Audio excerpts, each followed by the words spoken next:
sa'yo. Ang nadaramang ito. Ako yung kaibigan mo na laging naghihintay. Ako lamang mag-isa sa tapat ng inyong bahay upang ika'y makasama. Maglakad umamasyal, araw-araw ganito hanggang sa tayo'y nagtagal. Ang pagkakaibigan natin ay hindi basta-basta, ngunit nang dumating ang araw na meron kang makilalang na lalaki, tila ba hindi ka na mahagilap? Wala sa akin isip na ikaw ay hinanap, kasi para sa akin ay karaniwan lang ang mga bagay na to, kaya pinabayaan lang. Nagyuyosi sa labas kasama ang mga tropa, kwentuhan at tawanan, yun lang ang ginagawa. Bumilis ang mga oras, nakita kang umuwi, tahimik lamang ako, bigla ka na lang umiti. Kinabukasan ng umaga, ikaw ay pinuntahan, umalis ka ng maaga, sabi ng iyong magulang. Bakit ba di ko agad ito nasabi?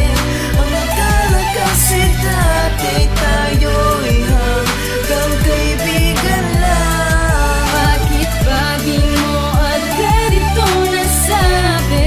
Ang akala kasi dati ako'y tayo'y hanggang kaibigan lang. Sa dahil hindi ka nakikita, ngayon kumusta ka? Ilang linggong walang balita, hindi ko matiyak kung nasa tamang kalagayan ka ngayon. Alam mo bang ako'y nahihirapan? Hindi ako sanay sa ganitong sitwasyon natin. Hinahanap-hanap ka at namimiss ko na yung dating kasama ka at tayo ay namamasyal. At kapag kausap ka, problema ko'y natatanggal, lalong-lalo na pag sa balikat ko'y napasandal ka na.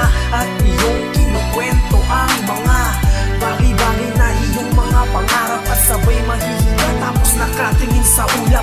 Nagtatanong, nagtataka, nag-iisip, di ko alam at bakit ganito. Hindi ka na nagparamdam, wala na ba akong halaga bilang matalik mong kaibigan para baliwalain ang aking kinasanayan? Bakit ba di ko agad ito nasabi?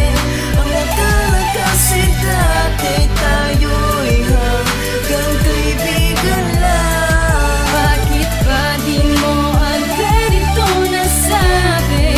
Ang akala kasi dati ako'y tayo'y hanggang kaibigan Sa aking mga lang. katanungan, alam ko na ang sagot kung bakit nahihirapan at ngayon nalulungkot. Sa tuwing naiisip ko kung paano tayo dati, kasalanan ko kung bakit pa sa'king ito nangyari. Sinisisi ang sarili at hindi mapalagay na hindi kita kasama at hindi na ako sanay. Nasan ka na nga ba ngayon? Wala na ko sa iyong balita. Matagal na rin kasi na hindi kita nakikita.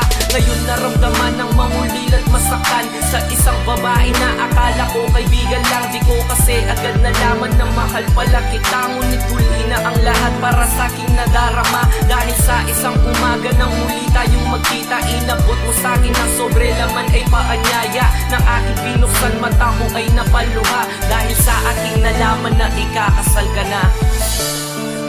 Sana ay nasabi sa'yo